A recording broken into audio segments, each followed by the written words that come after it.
Eesti oli möödunud aastal euroala kiirema majanduskasvuga riikide seas ning mida me näeme siis, et keskmisest kiirem majanduskasv jätkub Eestis sellel aastal ja järgmisel aastal, et majanduskasvu tempo lihtsalt mõnevõrra aeglustub, et Luminori prognoos selleks aastaks on 3,5% majanduskasvu, järgmiseks aastaks 3%.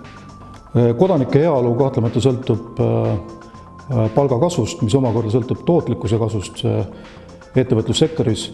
Ja teine aspekt, mis Eesti puhul on oluline, on see, et Eesti kodanike finantsinvesteeringud on madalad, aga oluline osa on eeskätt just kinnisvarasektoril.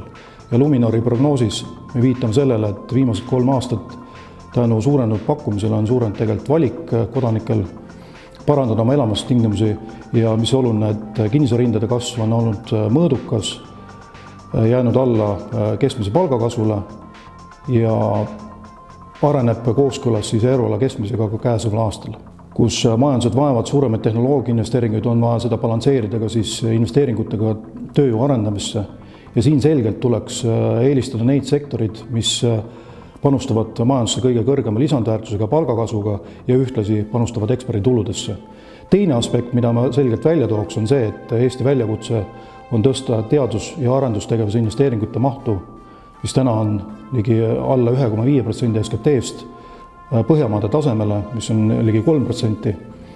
Ja siin on oluline see, et teadus- ja arendustegevus ka reaalselt panustaks siis ettevõtete toodete innovatsiooni. Ja kolmas aspekt on kahtlemata see, et see innovatsioon täna nõuab selget valikute tegemist ja riskide võtmisest. Eesti edu on toonud investeerimine e-riigi lahendustesse, et sinna võiks investeerida suuremaid summasid, sest see võimaldab ka siis neid e-riigi lahendusi hiljem eksportida. Nii et digitehnoloogia kahtlemata üks märksõna.